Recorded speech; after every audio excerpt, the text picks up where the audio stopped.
There are a couple of quotes that I want you to look at that I put right up here for you. The first is a very important concept. Never underestimate your power to change yourself. Never overestimate your power to change others. And the reason I put this quote out right here at the beginning of this program about excuses being gone is that no matter who you are, no matter what age you are, no matter how long you've lived, the promise I have of this program is that if you follow the steps that I am going to outline here for you, that if you've been overweight for your entire lifetime, if you've been addicted to anything for your entire lifetime, if you've lived a life of poverty for your lifetime, if relationships haven't worked for you, whatever it is, however long it's been with you, that there is a way to change those habits and to change the thinking that supports those habits. I've come to know that. I've written an entire book about it.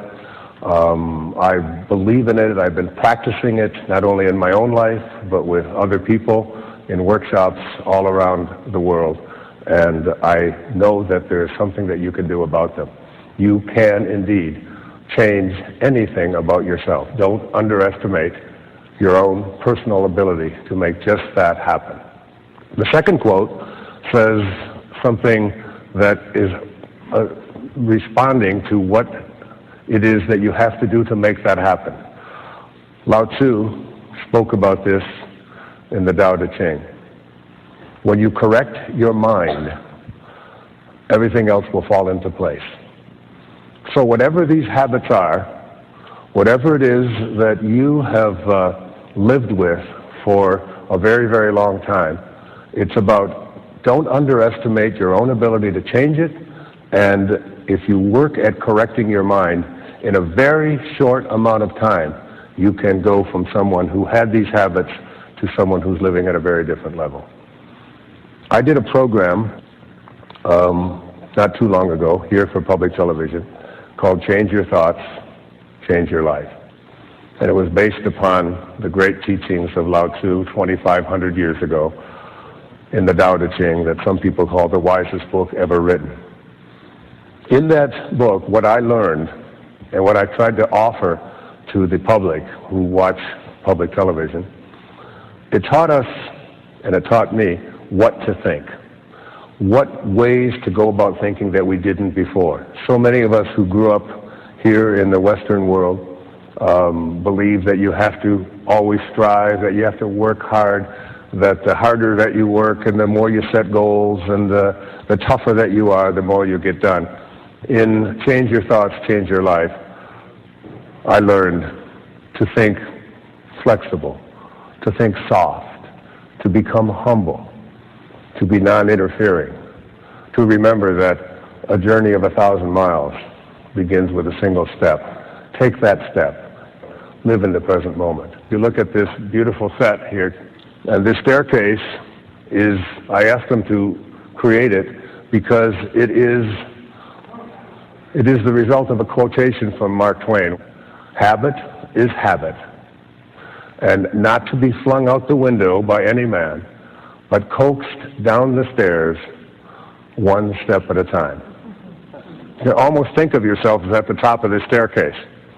And each one of these steps on this staircase represents a way that we have of thinking that in the end keeps us either stuck in that habitual way of thinking or changing those thoughts and no longer identifying yourself as someone who is stuck, who's had a destiny imposed upon them.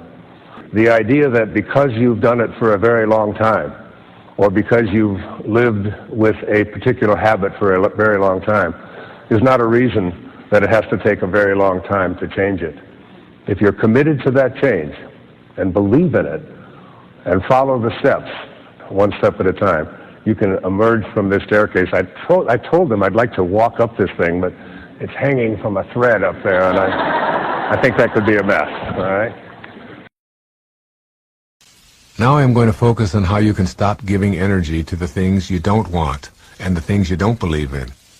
But why would anyone, let alone you, want to give energy to what you don't want and what you don't believe in? Let's go back briefly to those 7 little magic words, as you think, so shall you be. This universal law applies both ways.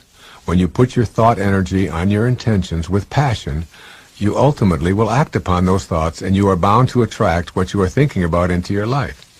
This law also works to keep you from attracting solutions for your problems into your life. How does this work? Your mind is active all day long with some 60,000 separate thoughts. Examine those thoughts. How many of them are on what you don't want? With my luck, it'll never work out. This cold is getting worse each day. The deal will probably fall through.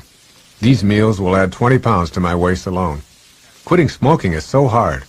It'll probably rain and ruin the outing. You begin to get the idea? If your thoughts are on what you don't want, no matter how much you abhor the thought of what you don't want materializing into your life, you will act upon those thoughts, and more of what you don't want will keep showing up. Here's how to change this old habit.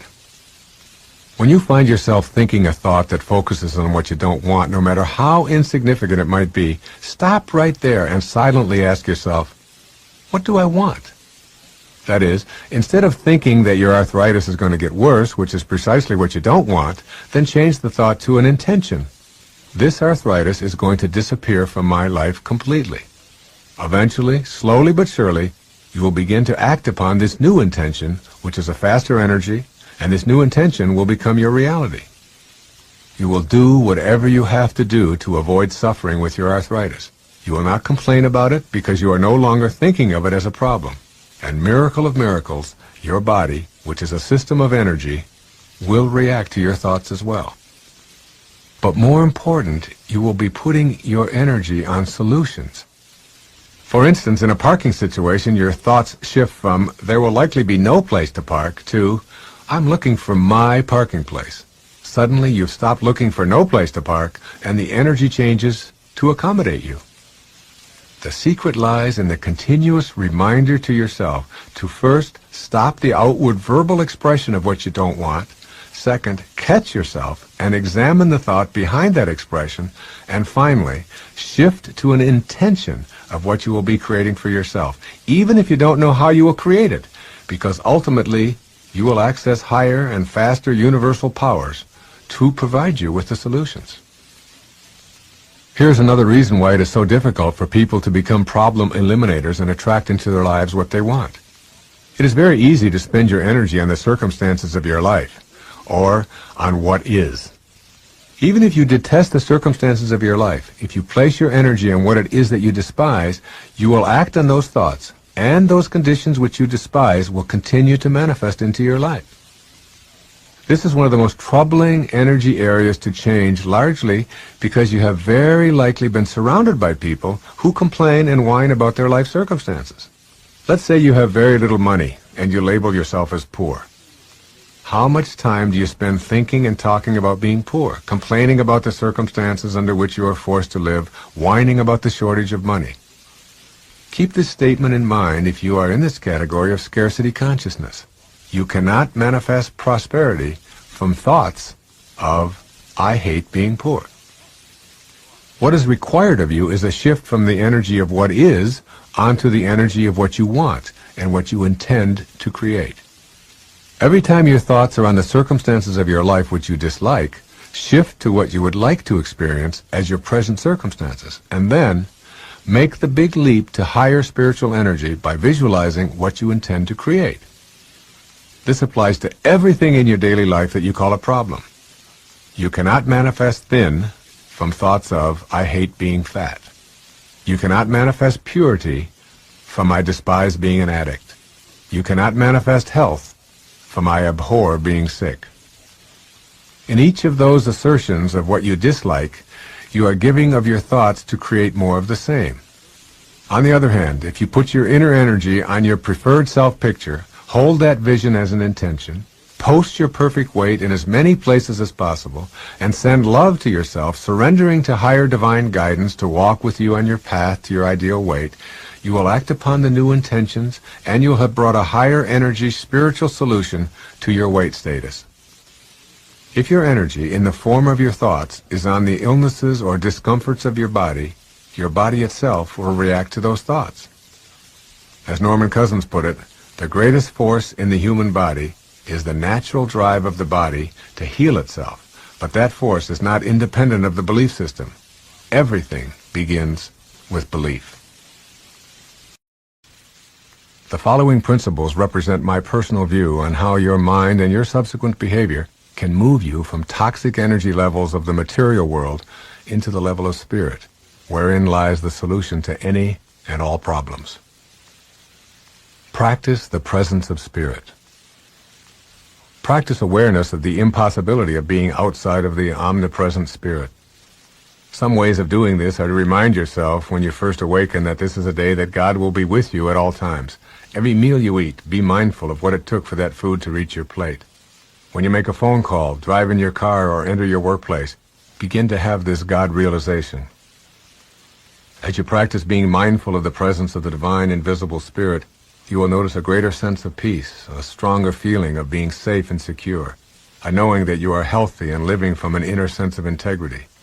These feelings result from simply silently practicing, and I emphasize silently. No preaching and converting others to think as you do.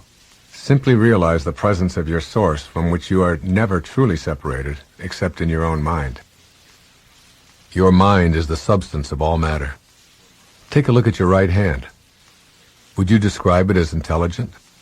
No, because intelligence is the mind that directs your hand to move, to grasp, to make a fist, or wave goodbye. Your hand responds to the directives of your mind. Now think about every other organ of your body, your heart, liver, spleen, all of which were created to act in accordance with the central divine intelligence within them. If you so elect, your entire body will respond to the directives of your mind. Direct, insist, demand if you must, that your mind be in harmony with the divine mind, and your energy will go from slow to fast, from material to spiritual, from problems to solutions. Mortal sense needs to yield to make room for spiritual awareness. When confronted with a problem, stop in the middle of it and remind yourself that God is on the field and that you can surrender to that realization. I received a letter from a woman who was diagnosed with cancer and given only a few months to live. She decided to keep this information from everyone she knew, including her husband and children. She rented a cabin in the northern Minnesota woods and spent every day silently yielding her mortal sense and opening herself to spiritual guidance. The days turned into weeks and the weeks into months, with every day devoted to communing silently with God and releasing her attachment to her body and the cancer that had invaded it. She began to feel stronger as she no longer identified herself with her body. When she returned to her home, she never again even visited a medical facility. Today she thrives some 9 years after her terminal illness diagnosis. The commitment to yield her mortal sense and allow the calm, peaceful, serene, loving presence of God to handle the cancer was what she intuitively felt was her pathway to healing. Send love to and pray for your enemies. Harboring anger and hatred toward anyone guarantees that you remain in low energy fields where problems will continue to crop up in your life. I suggest that you examine every relationship in which you feel judgmental thoughts of anger and hatred. Replace those thoughts with energies of acceptance, kindness, and love. You will have to make a personal commitment to, first of all, notice what you are feeling, and then exercise your ability to choose to send love. When your heart becomes pure, your enemy becomes your friend, or even more significantly, your teacher. Your worst enemies are your greatest teachers because they allow you to examine the emotions of anger and revenge, and then to transcend them. They give you the exact tools you need to elevate yourself to the spiritual energies that provide your solutions. God is not withholding. Imagine for a moment that you know a person who has stored away everything you want or need for your happiness, but refuses to let you have them unless you do his bidding, ask properly, and behave as he wants you to. Furthermore, this person can heal you of the disease, but allows you to suffer for now, and maybe will consider healing you at some future date. This would not be a very nice person, let alone a very nice God. Is this the kind of withholding God that you imagine the spiritual energy to be? In the scriptures it clearly says, "And everything I have is yours." These 6 little words may be the secret you've been looking for to raise your awareness to a spiritual level. Whatever solution you seek for whatever problem you may have is available to you in this moment. It is in you, not in some mythical Santa Claus-like being floating around in the heavens, dispensing goodies to some and baddies to others. You are always connected to this universal source of present moment energy. You are not being punished. Just as God does not withhold, God does not punish. The idea that God could be punitive is inconsistent with spiritual awareness. It is a mistake of the ego or the intellect to believe there is evil for which God must punish you. You correct an error by bringing truth to it. The idea that God will condemn you is not consistent with a God of forgiveness. You believe either in one power or two. The power of one is the power of love. Evil exists first as a thought of non-good or non-God, and then it is that thought which is acted upon. But it's all an error. If it's not good, it's not of God. And if it's not of God, it can't exist, since everything is of the one power we call God. You can correct all of the errors of your belief in separation from God by bringing that higher, loving energy to those areas of your life that are plagued with problems. They are not punishments. Rather, think of them as errors to be corrected. You see, my evolution has brought me to the point of understanding that each human being on our planet must take total responsibility for his own inner development, for his own inner development. And our inner development is something that we ignore a lot as we progress through this whole ladder of life. And I think of a metaphor. The metaphor is like a candle, and the candle flame that is burning inside of you, all right? Now this candle flame, if you take a candle and walk out of here this evening and you see raindrops falling, it'll blow out your candle, and the wind will blow out your candle. There's all kinds of things that are going to happen outside of you that you have absolutely no control over to blow out your candles. Your candles are getting blown out all the time. We have an inner candle flame that must never flicker, though the worst goes before us. And that's perhaps the highest place we can get to in our lives, is to understand that what our own inner development, symbolized by that candle flame, must never change, must never even flicker. It is our responsibility, not only for ourselves, but for our children as well, to raise them to believe that whatever is going on inside of you is entirely up to you. You own it. It is yours. If you were raised on blame, it is a habit for you to reach for this excuse whenever you wish to explain why something is not working in your life. You can, for instance, blame lack of prosperity on a lot of externals: your culture, the stock market, politicians, your parents, lady luck, the greed of others. You can blame illness on heredity and the flu season and bad luck or the environment. Your sour relationships can be blamed on your partners, their inability to love you, your upbringing, or your parents. Your personality can be blamed on your parents, or your genes, or your childhood, or your siblings, or your birth order. And your physical appearance can be the fault of genetics, the food manufacturers, advertisers, or the polluted environment. This is potentially an endless list. The alternative to blame is self-responsibility, becoming an inner-directed person. You may not have been taught to consider taking responsibility for the events of your life. But if you are unwilling to discontinue the blame game, you will be unable to initiate your sacred quest. When you are inclined to think that someone else is responsible for your circumstances, take an instant to say a prayer of thanks for the lesson. The lesson is to become aware that you are the one who is experiencing the feeling. You can do this the instant that you recognize yourself playing the blame game. Feel thankful toward those you've let anger you. Give inner thanks for the reminder that the feeling you are experiencing is inside you, not outside you. Say to yourself, I do not want to be right. I want to know the truth. I want my higher self to rule. No one is to blame for how I am feeling. It is my feeling, and I respect that. These kinds of affirmations will lead you to self-reliance and to the way of the sacred quest. Your spiritual soul will then become the guiding light for the remainder of your time in the now here. I'm going to give you another truth. Everything that is happening to you, whoever you are listening right at this moment, everything that's happening to you in your life, you have a voice in. You are creating. If you're not getting along with somebody on the job, if you're having difficulty in your relationships and feeling victimized, if your children don't respect you, look at yourself first and say, what is it about me? And what can I change in order to help myself not feel victimized? Not how can I get them to change? How can I make the world different? It's one of the fundamental problems is that people want the world to be different than it is. The world is perfect. There's no anxiety in it. There's no depression in it. There's no stress in it. Contrary to anything you've heard, the world is not a stressful place. It's a perfect place. You are a part of that world. You are part of the universe. Your perfection is also in your own creation. You're not a mistake. None of it is. There's only anxious thinking.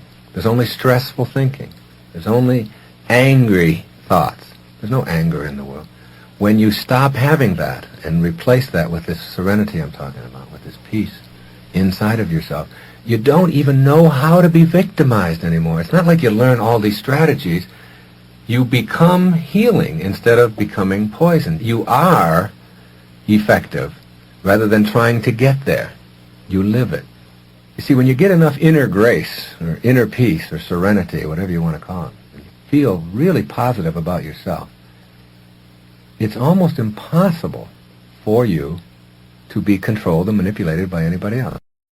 When you squeeze an orange, what comes out of an orange is what's inside. When you squeeze a person and put pressure on a person of any kind, and anger and hatred and stress and tension and depression come out, it isn't because of who is doing the squeezing or when they do it or how they choose to do it. It's because that's what's inside. And if you don't have it inside, it can never come out, no matter who you're living with. No matter how tough it may seem to you. And when somebody cuts you off on the freeway, and you're mad as hell and going to get even with them, and you're going to get up in front of them and slow down and make them see what it's like, it isn't because they cut you off that you're so upset. It's because that's what you carry around inside. And I refuse to be victimized by my need to be right through using anger and being upset and so on. When you are able to visualize yourself doing something, you start acting on that visualization or that image. You're able to make things happen when you're looking for solutions that you can never make happen when you're more preoccupied with being a victim. Principles for changing your agreement with reality. And I want to just read you this from Hawkins' brand new book, The Eye of the Eye, E-Y-E of the Eye. And the first one of these is just simply the word attitude. And this is what he says about attitude. The way of spiritual advancement through consciousness is actually uncomplicated and simple. The primary quality is really one of attitude, in that one looks at life not as a place to acquire gain, but as an opportunity for learning which abounds even in the smallest of life's details. A spiritual attitude leads one to be friendly, kind, and well-meaning to all life. We find ourselves walking over an ant carefully rather than squashing it, not as a compulsive must or a religious rule, but out of a greater awareness of the value of all life. All animals will be discovered to actually be individuals who respond to respect and attention. Even plants are aware of it when you love and admire them. That's an attitude. That's the attitude I'm speaking about here. So the first word is attitude. The second is something that's a word that I like. It's called radical humility. Radical humility. That is, it is an easing up of the ego. Who I am is a piece of God. And as a piece of God, I am radically humble. That is, I have no need to make myself better than anybody else. I've often said that true nobility is not defined by being better than someone else. It's defined by being better than you used to be. The third is the ability to give love. The ability to give love. If you want to become a person who changes your mind and rewrites your agreement with reality, the ability to give it rather than to seek it.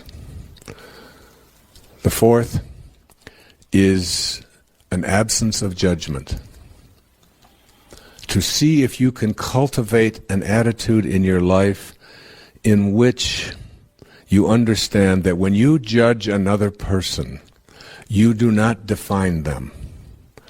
You define yourself as someone who needs to judge.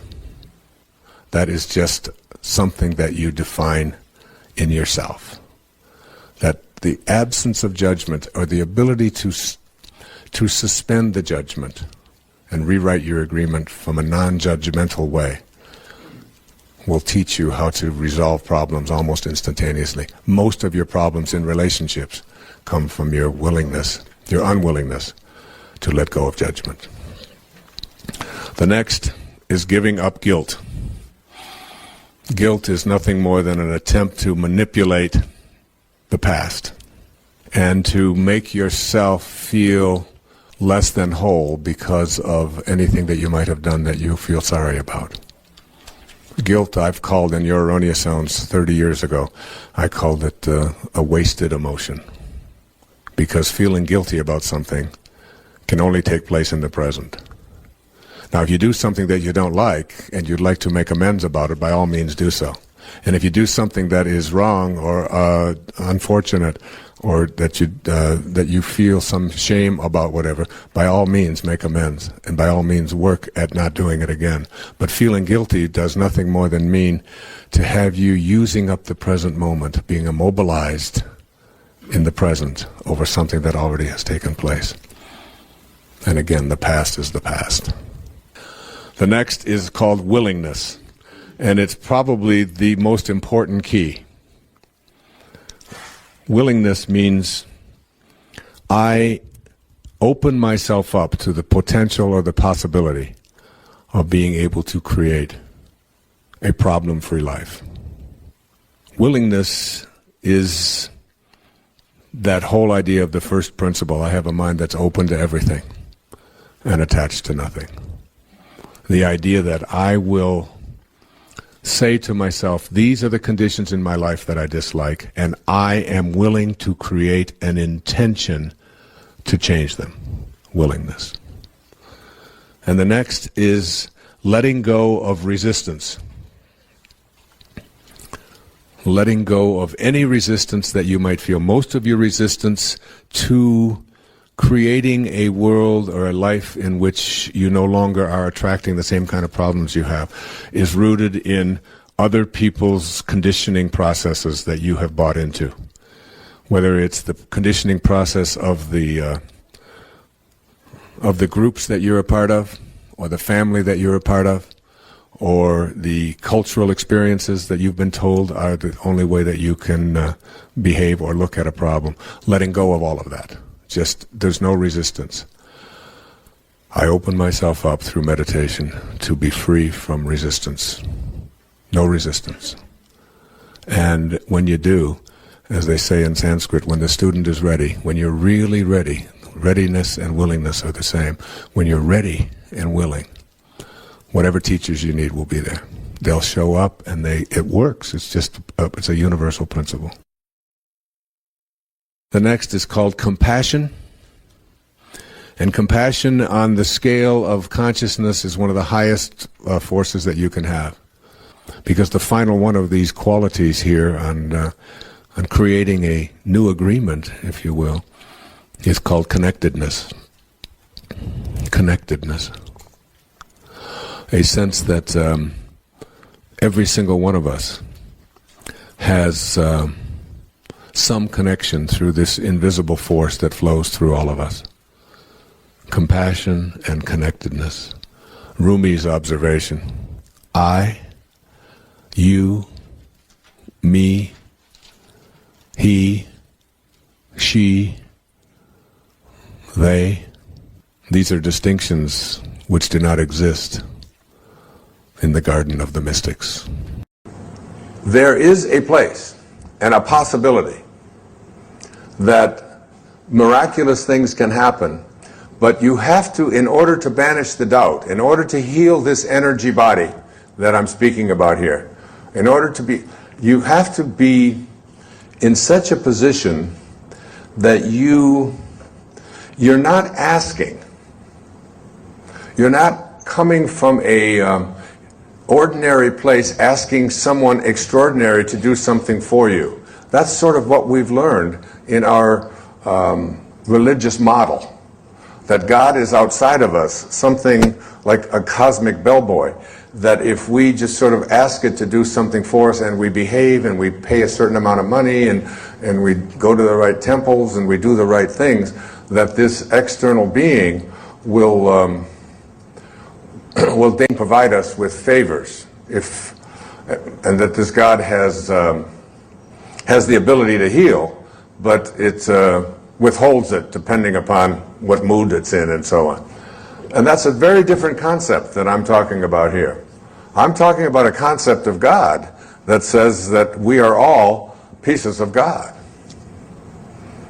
Like T.S. Eliot said, we shall not cease from exploring. And at the end of all of our exploring will be to return to the place from which we originated and to know it for the first time, to know it. You don't have to die to do this. You can know it here. You can know it now. You can say to yourself, as the I Am discourses say over and over and over again, the I Am is the divine work of God. And you are capable of saying I am. And you don't want to add anything after I am that isn't consistent or harmonious or in rapport with God. That is the all-creating knowing, the all-knowingness. We all know everything. There's a higher self within each and every one of us. There's a highest self which is omniscient and omnipotent, all-powerful, and everywhere at once. And the Creator, according to Mikhail Ivanov, a great teacher of the White Brotherhood, that is white light, not white skin, okay? I could get nervous when I say that. But it's and this teaching of the initiatic sciences, which I've been studying for the last couple of years in depth, reading and studying and meditating on a regular basis, that God places within each and every one of us a spark of Himself. Most organized religion has taught that we know and we're the conduit, we're the ones that can give you access to God. You have to do it through us, through our organization, through all of the kinds of teachings that we have. And I'm suggesting that you don't need that at all. So it's an awareness that there's something, something so powerful that we're capable of, and that there is a highest self within each and every one of us. And this highest self is, religion doesn't teach it. Religion has not taught that because it's been so much about power. So, when we're talking about the conflicts that are going on here in the Balkans, where we are right now, off to Medjugorje tomorrow, so much of it is about religion. So much of it is about, Christians and Muslims and fighting and all of this kind of thing over these ideas. And I'm suggesting to you that Jesus was saying, you are God's. And you have to be able to say, I am. And anything that you want to place your attention on, if you want to overcome an addiction, if you want to lose the weight that you've had for as long, if you've been overweight for most of your life, if you want to attract prosperity and wellness into your life, if this is something that you really want for yourself, truly, if you want it for yourself, you have to declare it. And it's not about asking. It's about commanding. You move now from the world of the intellect, because understanding something intellectually is very different than understanding something spiritually. To understand something spiritually, you must experience it. And in order to experience it, you have to experience it in your imagination as an I am, but you must be able to feel it. Our feelings are the things that take place in our body. It says, Neville says, and I have this on next to my bed where I live in Maui, make your future dream a present fact by assuming the feeling of the wish fulfilled. So whatever it is that you would like to experience in your life, remember, your imagination is yours. Everything that now exists was once imagined. Therefore, everything that is going to exist must first be imagined. Okay? Henry David Thoreau had probably the greatest definition of success that I have ever heard. He said, if you advance confidently in the direction of your own dreams and endeavor to live the life which you have imagined, you will meet with a success unexpected in common hours. It will chase after you if you can place into your imagination what it is that you would like to attract and begin to feel it. Listen to Neville. This is one of my most favorite quotes from The Power of Awareness. That which you feel yourself to be, you are. And you are given that which you are. So assume the feeling that would be yours were you already in possession of your wish. And your wish must be realized. So live in the feeling of being the one you want to be, and that you shall be.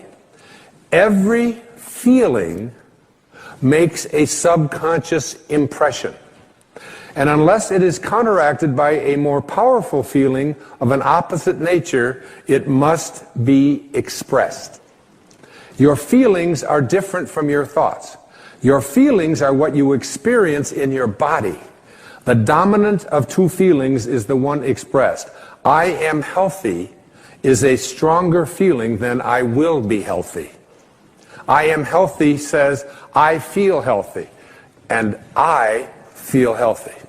I feel great. I don't determine if I am well on the basis of what it says on a piece of paper or on the basis of what somebody else out there tells me.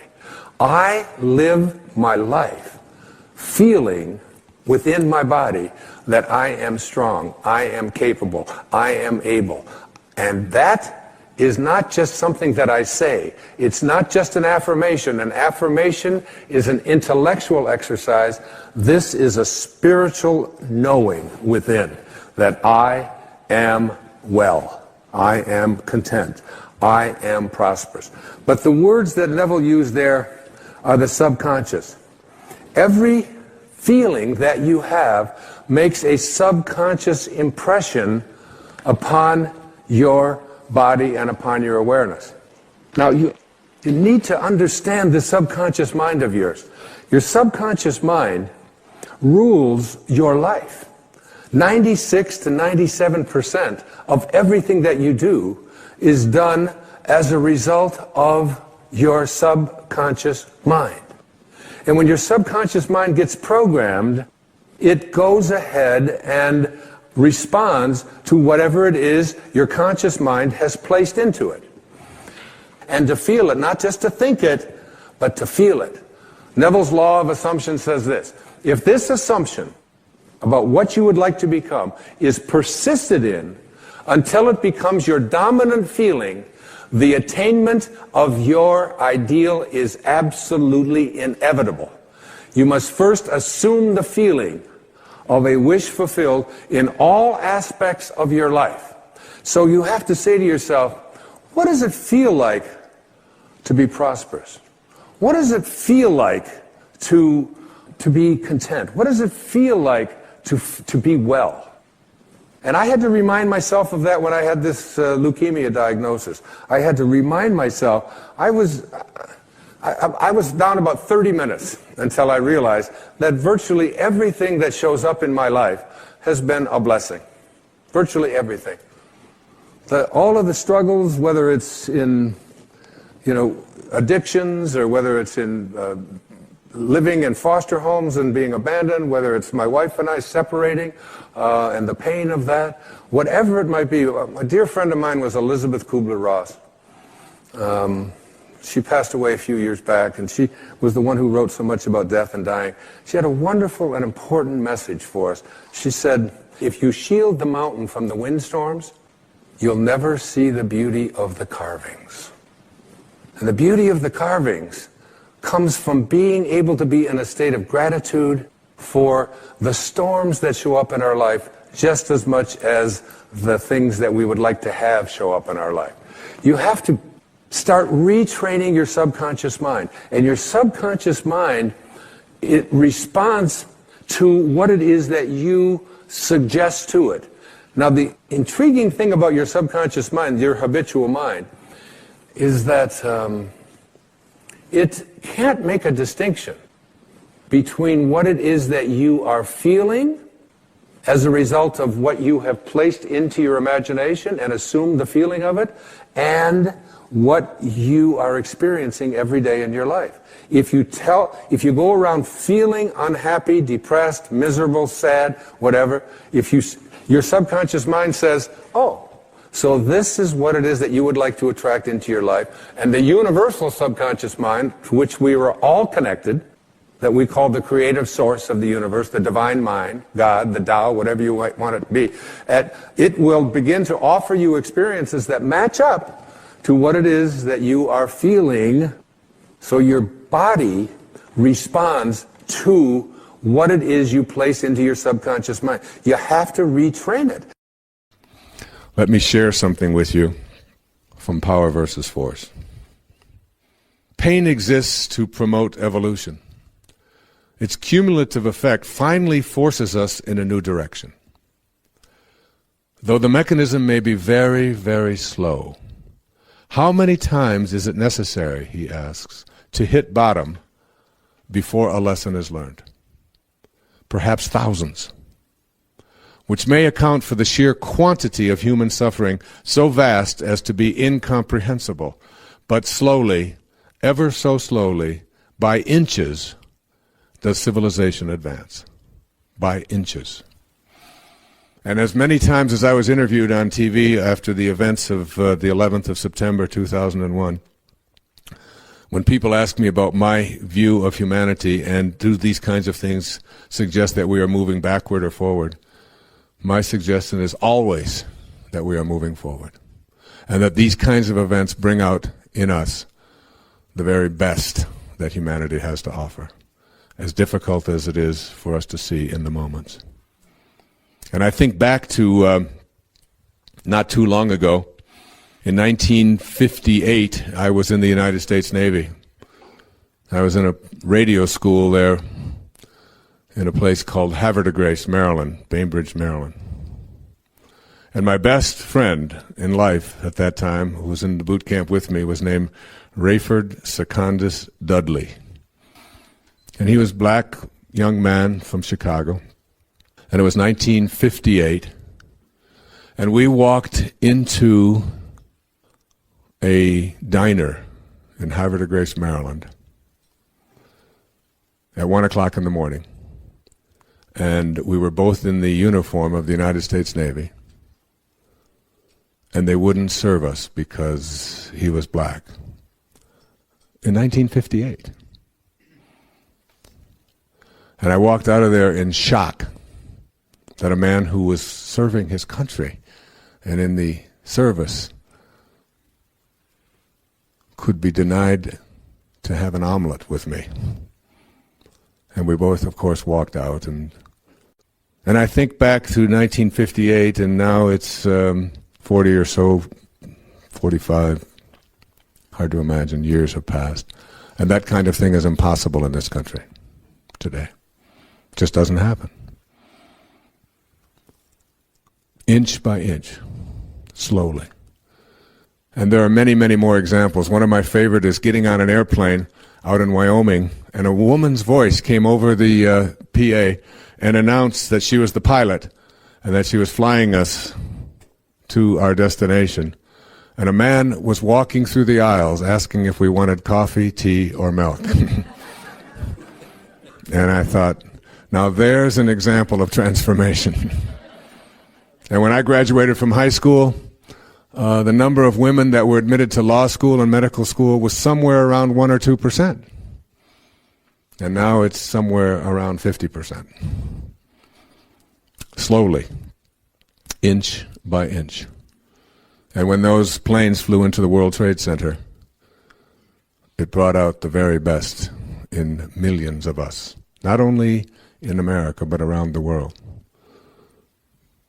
And I believe what Hawkins is speaking about, that we have to treasure our divinity by remembering that our basic inherent goodness is what is in there. He says, that which is injurious loses its capacity to harm when it is brought into the light. And now nothing need remain hidden. Every thought, every action, every decision or feeling creates an eddy in the interlocking, interbalancing, ever-moving energy fields of life, leaving a permanent record for all of mankind and all time. And he says this even further, in this interconnected universe, now we're talking about the highest level of unity consciousness, God consciousness, divinity consciousness. In this interconnected universe, every improvement we make in our private world improves the world at large for everyone else. We all float on the collective level of consciousness of mankind so that any increment we add comes back to us. And simple kindness to oneself and all that lives is the most powerful, transformational force of all. It produces no backlash, has no downside, and never leads to loss or despair. Every thought is in a permanent record of all of mankind. And ever so slowly, we move.